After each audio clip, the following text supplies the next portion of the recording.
नमस्कार दोस्तों।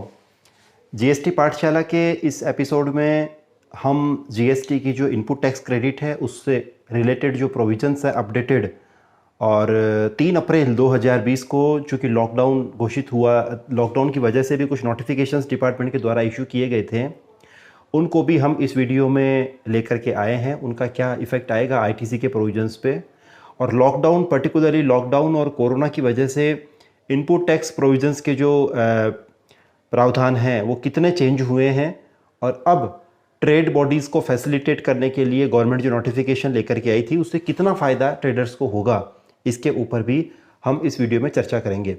दोस्तों, अगला वीडियो जो होगा हमारा संडे को स्पेशल वीडियो जारी किया जाएगा, जो कि ब्लैक मनी और हवाला क्या होता है और गवर्नमेंट इनको रोकने के लिए कौन से कदम उठाती है, उनके ऊपर हम डिटेल में डिस्कस करेंगे। अगला वीडियो संडे को हम जारी करेंगे।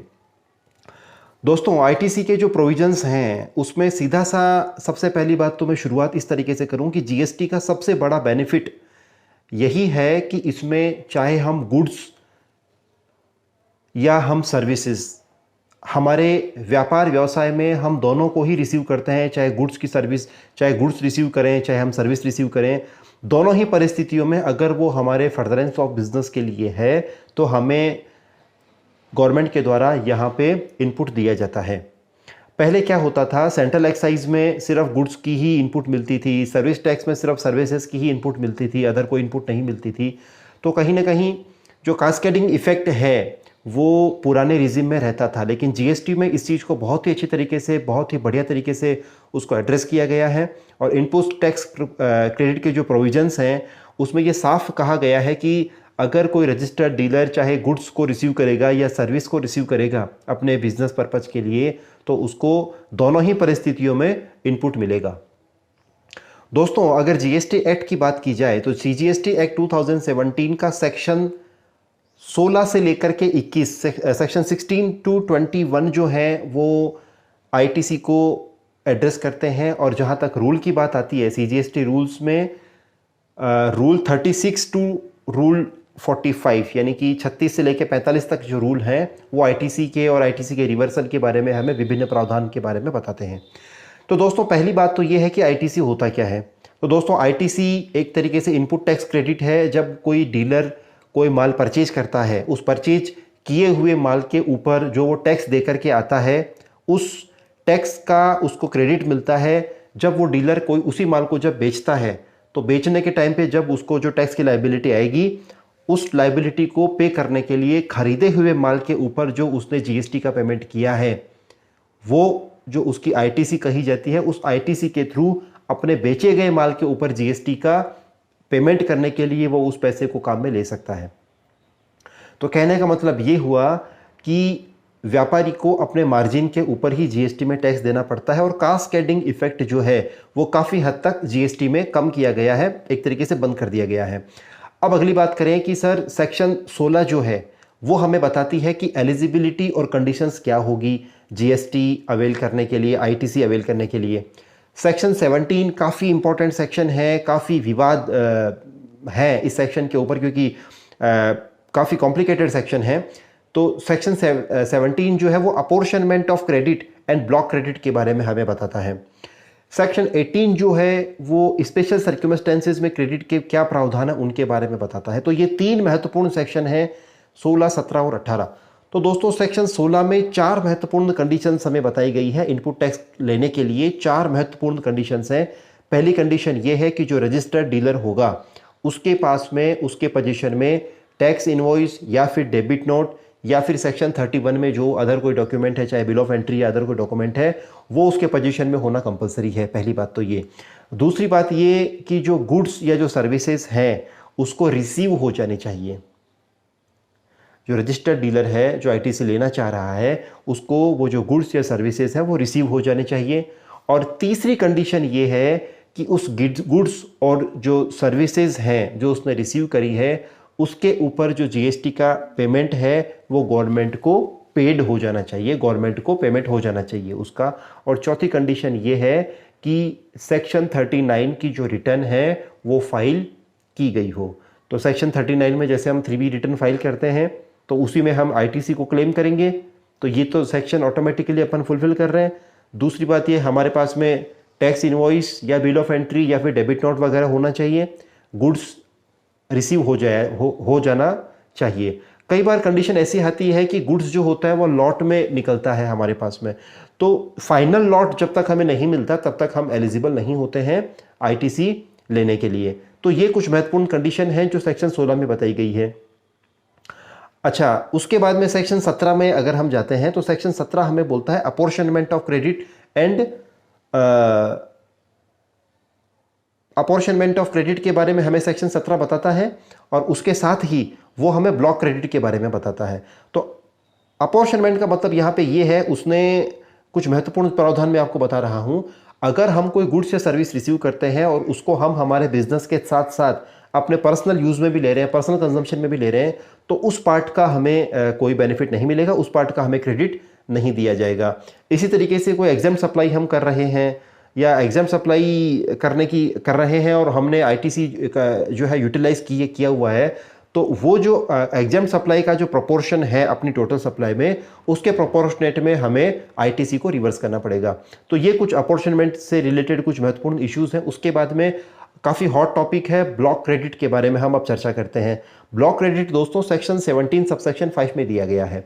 सेक्शन 17 सबसेक्शन 5 में कुछ आइटम्स या कुछ सर्विसेज ऐसी दी गई है जिनके ऊपर हमें, चाहे वो हमारा फर्दरेंस ऑफ बिजनेस में हमारे बिजनेस पर्पस के लिए हम काम में ले रहे हों ऐसे गुड्स या सर्विसेज को, बट हमें क्रेडिट डिपार्टमेंट के द्वारा, गवर्नमेंट के द्वारा नहीं दिया जाएगा। तो पहला तो उसमें जो प्रोडक्ट है वो है मोटर कार का। तो जो मोटर कार या अदर कन्वेंसेज हैं उनका हमें किसी भी तरह का इनपुट टैक्स क्रेडिट नहीं मिलेगा।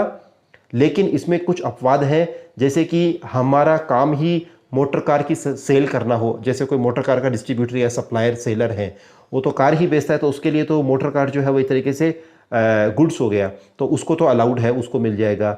अगर हम ट्रांसपोर्टेशन ऑफ पैसेंजर कर रहे हैं तो हमें इसमें छूट मिल जाएगी। उसके बाद में अगर हम अपने व्हीकल को यूज़ कर रहे हैं गुड्स ट्रांसपोर्ट के लिए, तो उस केस में भी हमें बेनिफिट यहाँ पे आईटीसी का दे दिया जाएगा। और अगर हम मोटर ड्राइविंग स्कूल अपना है, उस केस में भी हमें इसका मोटर कार का बेनिफिट मिल जाएगा, आईटीसी हमें मिल जाएगा।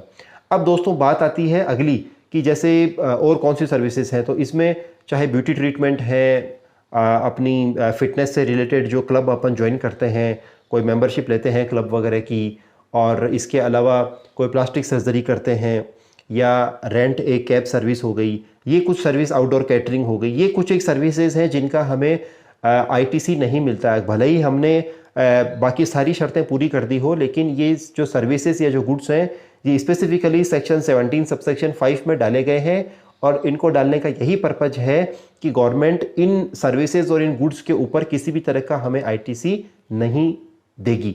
तो अब जैसे बात आती है कि रेंट ए कैब के ऊपर या कुछ एक जो सर्विसेज हैं, उसमें मैं आपको ये एक्सप्लेनेशन देना चाहूँगा कि अगर जैसे कई बार होता है कि कॉल सेंटर में जो नाइट शिफ्ट में काम करते हैं उनके लिए गवर्नमेंट ने रूल बना रखा है, या कहीं पर कोई एक्ट बना रखा है कि आपको जो एम्प्लॉयर होगा उसको किसी कानून के अंतर्गत ये ऐसी सप्लाई देनी कंपलसरी कर दी जाए, तो उस परिस्थिति में रेंट ए कैब अगर ली जाती है, सर्विस को अवेल किया जाता है, तो उसमें हमें आईटीसी निश्चित रूप से सरकार के द्वारा दिया जाएगा, ऐसा इसमें प्रावधान किया गया है।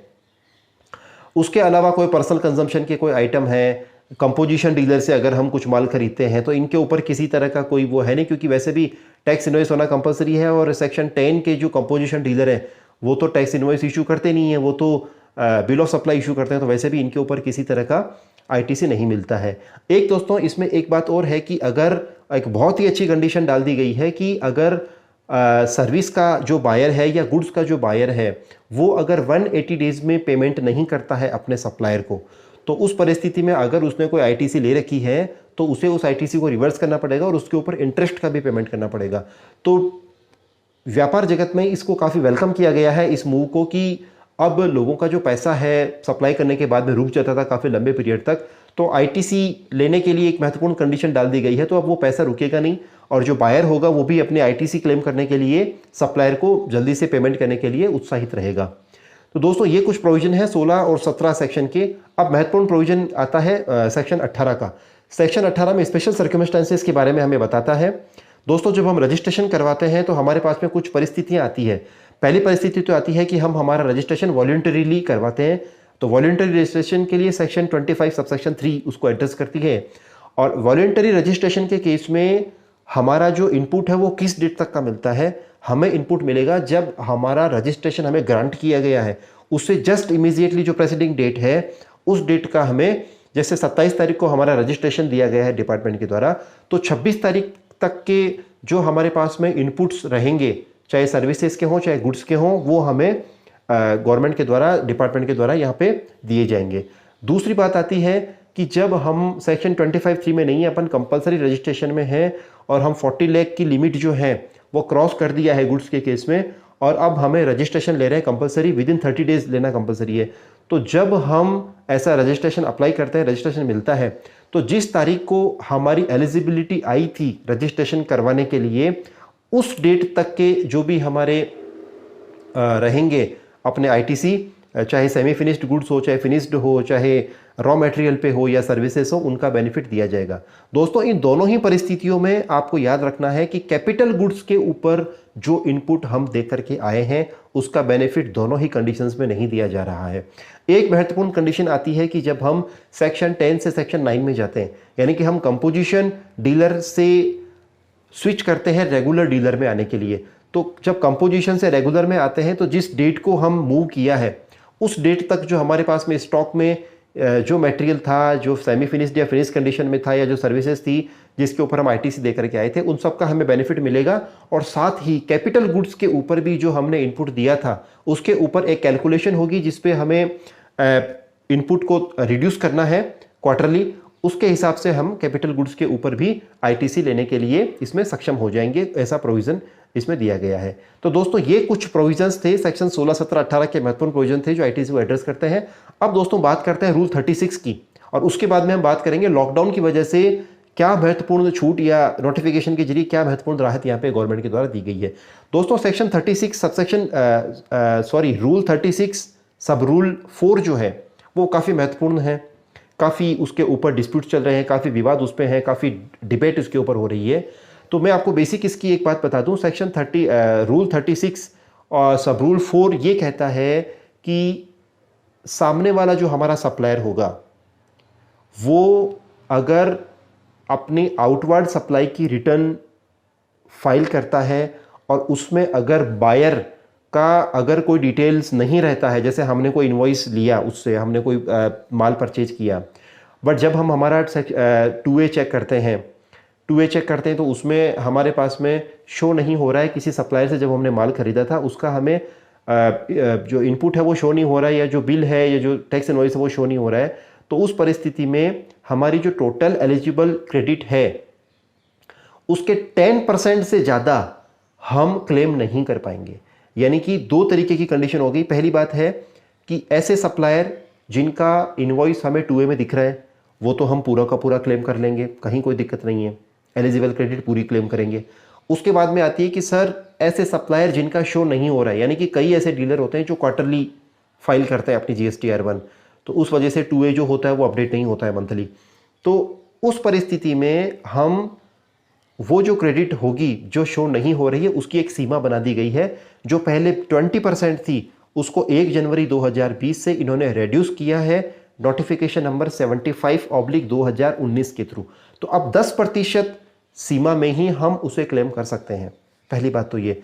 और दूसरी बात ये है कि ये जो प्रोविज़न है ये फरवरी, मार्च, अप्रैल, मई, जून, जुलाई, अगस्त और सितंबर 2020, यानी सितंबर 2020 की जब हम 3B फाइल करेंगे तब ये जो 10% वाली जो कंडीशन होगी, ये वैसे तो मंथली देखा जाता है इसका कैलकुलेशन, लेकिन अभी लॉकडाउन की वजह से और जो कोरोना का जो अभी चल रहा है अर्थव्यवस्था पे जो एक तरीके से डिस्टर्बेंस है उसको ध्यान में रखते हुए नोटिफिकेशन जारी किया गया है। और उसमें ये प्रावधान डाल दिया गया है, नोटिफिकेशन जो है 3 अप्रैल को इशू किया गया है, और इसमें यह प्रावधान डाला गया है कि फरवरी से लेकर के और अगस्त तक की जो क्रेडिट होगी वो हम जब सितंबर का अपना GSTR 3B फाइल करेंगे तो उसको क्यूमुलेटिव एक तरीके से कैलकुलेट करना है।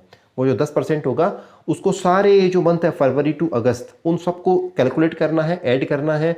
जो शो हो जाते हैं वो तो लेने ही हैं, और जो नहीं शो हो रहे हैं वो कुमुलेटिव कैलकुलेशन हमें इसमें करना है। तो ये एक तरीके से ट्रेड को बहुत बड़ी राहत यहाँ पे दी गई है कि मंथली कैलकुलेशन नहीं करवा के यहाँ पे क्यूमुलेटिव कैलकुलेशन डिपार्टमेंट के द्वारा किया जा रहा है इस नोटिफिकेशन के थ्रू।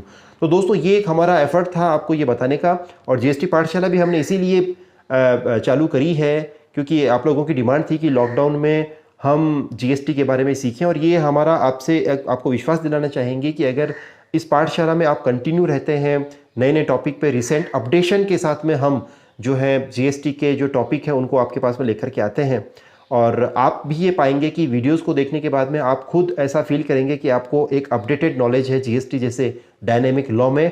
और अब आप ये फील करेंगे कि अब मेरे को भी जीएसटी में बहुत कुछ आता है और मैं एक अपडेटेड नॉलेज के साथ में जीएसटी में वेल इक्विप्ड हूँ। तो दोस्तों अपना ख्याल रखिएगा, लॉकडाउन की शर्तों का पालन कीजिएगा, अपनी इम्यूनिटी को इन्हांस करते रहिएगा, और लोकल एडमिनिस्ट्रेशन के द्वारा जो दी गई सख्त हिदायतें हैं उनका सख्ती से पालन कीजिएगा। वीडियो देखने के लिए धन्यवाद। जय हिंद, जय भारत।